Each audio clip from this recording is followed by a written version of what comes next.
WTO, World Trade Organization. World Trade Organization was established on 1st January 1995 by the member nations of United Nations. ये जो world trade organisation है इसका गठन हुआ 1 जनवरी 1995 को जो मेंबर्स हैं नेशन ऑफ यूनाइटेड नेशन के उनके द्वारा. Its headquarter is located in Geneva in Switzerland और इसका जो हेडक्वार्टर है वो जेनीवा स्विट्जरलैंड में है. Its objectives are as follows. अब के क्या ऑब्जेक्टिव्स हैं? ऑब्जेक्टिव है to remove obstacles influencing global trading. उन सब अड़चनों को हटाना जिससे ग्लोबल ट्रेडिंग पर प्रभाव पड़ता है. To remove protection policy given to industries of a country for foreign trade. ये जो प्रोटेक्शन पॉलिसी दी गई है जो भी इंडस्ट्रीज हैं खास तौर से फॉरेन ट्रेड के लिए उनको हटाना. To coordinate with global trade policy and economic policy. साथ जो है एक तरह से सामंजस्य बना के रखना ग्लोबल ट्रेड पॉलिसी और इकोनॉमिक पॉलिसी का. To solve the trade related disputes arising in the world. और ट्रेड से रिलेटेड जो भी डिस्प्यूट्स हैं अगर वो दुनिया में उठते हैं तो उसको सॉल्व करना. फंक्शंस क्या हैं? To set up a required structure for implementation of agreement related to multinational trade and agreement related to it. इनको एक ऐसा स्ट्रक्चर तैयार करना जिसमें वो एग्रीमेंट को लागू किया जा सके जो कि रिलेटेड हो मल्टीनेशनल ट्रेड से या जो उससे एग्रीमेंट रिलेट किए जाए उसके साथ. World Trade Organization plays a vital role for debate and negotiations for multinational trade. अब ये जो WTO है इसका एक बहुत अहम रोल होता है. कोई भी डिबेट होनी है, कोई भी नेगोशिएशन करना है मल्टीनेशनल ट्रेड में उसके लिए. It encourages unbiased international trade. एक तरफा इंटरनेशनल ट्रेड को ये एनकरेज नहीं करता, यानी कि ये जो है पूरी तरह से निष्पक्ष होकर जो है इंटरनेशनल ट्रेड को एनकरेज करता है. Different Nations follow their own national policy. Her nation अपनी खुद की नेशनल पॉलिसी को फॉलो करता है. It observes them and suggest required improvements. ये उनको ऑब्जर्व करता है और अगर लगता है कि कुछ उसमें इंप्रूवमेंट्स की जरूरत है तो उसको सजेस्ट करता है. Impacts on Indian economy. India is a member of this WTO organization since its inception. जब से इंडिया जो है WTO ऑर्गेनाइजेशन आया है एग्जिस्टेंस में तब से इंडिया जो है इसका एक मेंबर है. So what will be the impact of this organisation in India और which type of benefits would India acquire as discussed below. तो क्या असर होगा इस ऑर्गेनाइजेशन का इंडिया के ऊपर या क्या फायदे होंगे ये देखना है. अभी हम इसमें डिस्कस करके बताते हैं कि इंडिया के ऊपर इसको क्या फायदे हुए. India's contribution to the world trade was 5.5%. 0.5% योगदान है इंडिया का वर्ल्ड ट्रेड में. Our exports have increased tremendously due to increase in international trade and as a result of it, India's contribution in world trade had increased to 1%. जो exports हैं उनमें काफ़ी ज़्यादा बढ़ोतरी हुई है इंटरनेशनल ट्रेड में बढ़ोतरी होने की वजह से. इसीलिए इंडिया का जो कंट्रीब्यूशन पहले 0.5% था अब वो 1% हो गया है. Being a member of WTO, export of ready-made clothes of our country has increased. अब क्योंकि ये मेंबर है WTO का इसलिए जो रेडीमेड क्लोथ्स का एक्सपोर्ट है हमारी कंट्री का वो बढ़ गया है. As a member of WTO, India has been able to increase export of its agro products. Again member होने के नाते इंडिया जो है अपनी जो एग्रो प्रोडक्ट्स हैं उनकी प्रोडक्ट जो एक्सपोर्ट है उसको बढ़ाने में कामयाब रहा है. Due to increase in export, pressure on imports has reduced and foreign investment have been increased in foreign exchange. अब क्योंकि एक्सपोर्ट बढ़ा है तो जो इंपोर्ट पर प्रेशर पड़ रहा था वो कम हुआ है और जो फॉरेन इन्वेस्टमेंट पे वो भी उसमें काफी बढ़ोतरी हुई है फॉरेन एक्सचेंज के माध्यम से.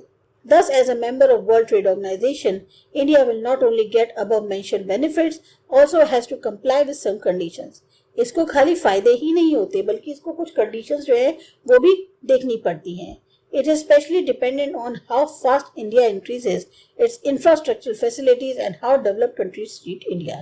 ये पूरी तरह से डिपेंडेंट है किस तरीके से इंडिया जो है वो तेजी से अपनी जो इंफ्रास्ट्रक्चरल फैसिलिटीज है उनको बढ़ाता है और कैसे डेवलप्ड कंट्रीज जो है इंडिया को ट्रीट करती हैं. Sustainable development. According to definition of sustainable development, sustainable development is the development which meets the need of present generation without compromising with the ability of future generations to meet their own needs. जो sustainable development की definition है उसके अनुसार sustainable development वो development है जो आज की प्रेजेंट जनरेशन की ज़रूरतों को पूरा करता है बिना कॉम्प्रोमाइज किए कि जो फ्यूचर जनरेशन आएंगी वो अपनी खुद के बेसिस पे अपनी जरूरतों को पूरा कर पाएं। Thus, the idea of sustainable development developed because of extreme effects on nature near human habitation and man-created cover, that is environment. ये जो आइडिया है सस्टेनेबल डेवलपमेंट का, ये इसीलिए डेवलप हुआ क्योंकि बहुत ज़्यादा जो इफेक्ट्स नेचर पर देखने पर को मिल रहे थे, जहाँ ह्यूमन हैबिटेशन होता है या मैन क्रिएटेड कवर होता है, जिसको हम एनवायरनमेंट कहते हैं. The way and the speed with which present generation is developing, it cannot be maintained in the future. अब जिस तरीके से और जिस तेजी से ये प्रेजेंट जनरेशन डेवलप हो रही है, उससे हम ये नहीं कह सकते कि वो फ्यूचर मेंटेन कर पाएगी. There is a fear that luxuries which present generation is enjoying may not be there for the future generation. आज जो ऐशो आराम ये प्रेजेंट जनरेशन एंजॉय कर रही है, हो सकता है भविष्य की जनरेशन ना एंजॉय कर पाए. There is tremendous decrease in natural resources due to economic development and their quality is also deteriorating. बहुत ज़्यादा कमी आती जा रही है नेचुरल रिसोर्सेज में इकोनॉमिक डेवलपमेंट की वजह से, और इसकी क्वालिटी भी दिन पर दिन गिरती जा रही है. In this condition there is a need to change the idea of development. ऐसे कंडीशन में बहुत ज़रूरी है कि ये जो आइडिया है डेवलपमेंट का, इसको बदला जाए. Idea of sustainable development is studied because of present development and effect on it's environment. ये जो आइडिया है सस्टेनेबल डेवलपमेंट का, इसकी जो स्टडी है वो किस लिए की जा रही है, प्रेजेंट डेवलपमेंट को देखते हुए, साथ ही साथ उसका असर जो एनवायरनमेंट पे हो रहा है उसको देखते हुए. Following strategy should be adopted for conservation and preservation of natural resources. अब कुछ खास तरीके के कदम या स्ट्रैटेजी अपनानी चाहिए ताकि हम जो नेचुरल रिसोर्सेज हैं उनको कंजर्व और प्रिजर्व कर सकें. The renewable natural resources like cultivable farms, forests, water resources should be used in such a way that their quality is maintained, and non-renewable resources like coal, petroleum, minerals, etc. should be used judicially. जो renewable natural resources हैं, जिसमें जहाँ खेती बाड़ी वाले farms हैं, जंगल हो गए, पानी के रिसोर्सेज हैं, इनको इस तरह से इस्तेमाल करना चाहिए कि इनकी क्वालिटी बरकरार रहे. और जो नॉन रिन्यूएबल नेचुरल रिसोर्सेज हैं जैसे कोल, पेट्रोलियम, मिनरल्स, इनको बड़ा समझदारी के साथ सोच समझ के इस्तेमाल करना चाहिए. Industrial location should be decided on the basis of lesser transportation cost. Industry की लोकेशन वहां होनी चाहिए जहां कम ट्रांसपोर्टेशन की कीमत लगती हो. A sincere attempt should be made to achieve eco-friendly development. एक ऐसा कोशिश करनी चाहिए कि हम eco-friendly development को हासिल कर पाएं. Those resources which can be used in more than one way should be utilized in different ways, such as different irrigation systems are utilized for more than one purpose.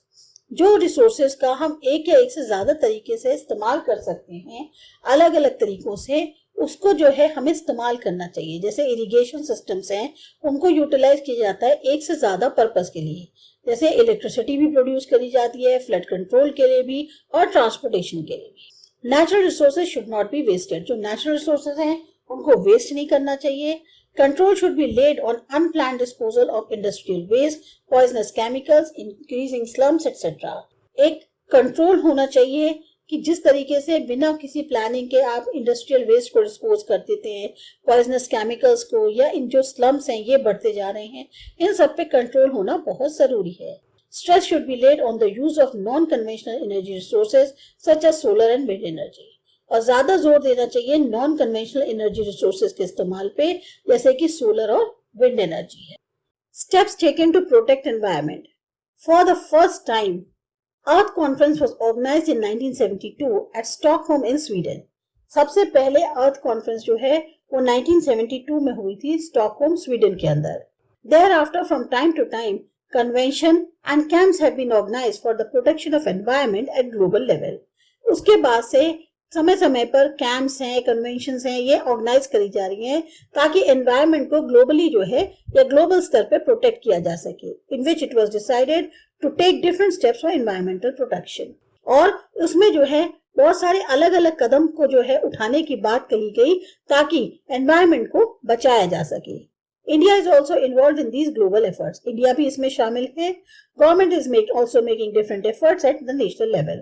Government भी पूरी तरह से कोशिश कर रही है, अलग अलग एफर्ट्स कर रही है नेशनल लेवल पे. Information about pollution conditions of different cities of nation is presented. क्या हालात है प्रदूषण के स्तर की अलग अलग शहरों में नेशन के अंदर, वो सामने रखी गई है. Central and the state pollution control boards have been established to control pollution. इस पॉल्यूशन को रोकने के लिए, कंट्रोल करने के लिए सेंटर और स्टेट पॉल्यूशन कंट्रोल बोर्ड्स बनाए गए हैं। 5 June has been declared as environment day in the world. 5 जून को एनवायरनमेंट डे के तौर पर डिक्लेयर किया गया है दुनिया में। In India government pass air pollution control act in 1981।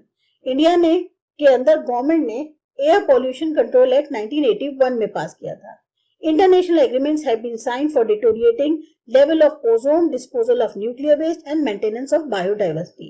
International agreement sign किए गए हैं। ये जो स्तर गिर रहा है ओजोन का, ये जो न्यूक्लियर वेस्ट का डिस्पोजल हो रहा है या बायोडाइवर्सिटी के मेंटेनेंस के लिए। 10 conservation of environment is everyone's responsibility. हर एक की जिम्मेदारी बनती है एनवायरनमेंट को सुरक्षित रखना, साफ रखना। If we do not control pollution, no doubt the life on the earth will be doomed soon. अगर हम पॉल्यूशन पे कंट्रोल नहीं करेंगे तो बहुत करीब है कि एक दिन जो धरती पर लाइफ है वो नष्ट हो जाएगी। तो ये था आपका चैप्टर। आपको अच्छा लगा, समझ में आया? सब्सक्राइब करो हमारा चैनल आशा एजुकेशन। बाय।